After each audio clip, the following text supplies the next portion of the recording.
Oda a peur de tuer ses personnages. Je sais pas s'il a peur de tuer, mais je pense juste qu'il veut pas le faire. Il veut peut-être que chaque mort soit vraiment marquante. Par contre, il y a un autre problème à soulever par rapport à ça, mais je sais pas s'il en parle dans la vidéo, donc on va écouter ce qu'il a à nous dire. De mort marquante. Dans ce manga, tu peux te prendre une bombe nucléaire et revenir vivant comme si de rien n'était. Abonne-toi si tu kiffes One Piece. Abonnez-vous! Abonnez-vous! On a dit quoi, les gars? Dès qu'on voit une bête de vidéo, on s'abonne, ça prend 30 secondes. En plus de ça, c'est facile à s'abonner au type. Il est dans ma description, vous voyez le titre de la vidéo. Comment ça s'appelle? J'ai hâte le compte du mec, t'as juste à cliquer dessus et mettre un cœur, ça prend 30 secondes et ça soutient un mec. En vrai, les gars, abonnez-vous. On en parle ici tous les jours. À Alabasta, Pell survit littéralement à une expérience. Alors je sais pas si c'est vrai, c'est peut-être des idées reçues ou des j'ai ouï dire, mais apparemment ça serait en pleine période du 11 septembre, ce qui fait que bon, il n'avait pas voulu faire tuer un mec avec une bombe, ce qui est possible.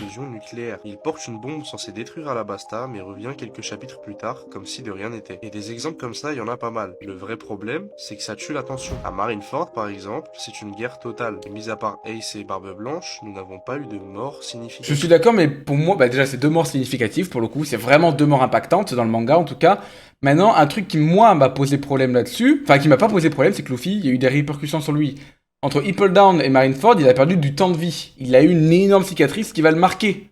D'accord? Il a perdu son frère. Non, là pour le coup, je suis pas d'accord pour Marineford. Du coup, on n'a plus peur de personne et les sacrifices dans le manga perdent de leur force. On a Justement, là pour moi, c'est un très mauvais exemple. Pour moi, un bon exemple de la tension qui aurait dû être un peu plus grande, c'est Wall Cake et Wano Kuni.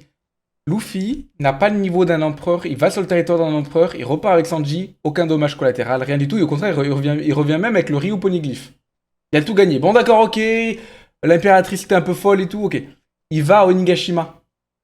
Il affronte deux empereurs, oui, avec une armée, un équipage et tout, ok, d'accord.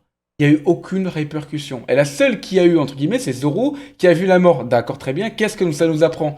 Est-ce qu'il a perdu un bras? Est-ce qu'il a perdu du temps de vie? On sait pas. Et c'est ça le problème, c'est que, ok, il tue pas les personnages, il n'y a pas de problème, je comprends, c'est One Piece, on tue pas trop, on veut vraiment tuer à des moments précis, mais par contre, le fait qu'il y ait des répercussions, quand tu attaques un empereur, fais genre qu'un membre de l'équipage perde un bras, une énorme cicatrice, que ça le marque, que ça le change, et c'est pas le cas. Et ça, c'est un des problèmes de One Piece pour moi. jamais cette sensation que quelqu'un peut vraiment mourir. Et quand tu compares à d'autres shonen, tu sens que One Piece joue la sécurité. Oda maîtrise l'émotion, mais il a peur d'aller jusqu'au bout. Dis-moi ce que Je t'en... pense pas qu'il ait peur, comme j'ai dit. Pour moi, c'est juste qu'il a pas envie, il a envie de marquer une mort quand elle arrive, tu vois. Là, c'est une mort, c'est important. Mais ça manque de répercussions à certains arcs.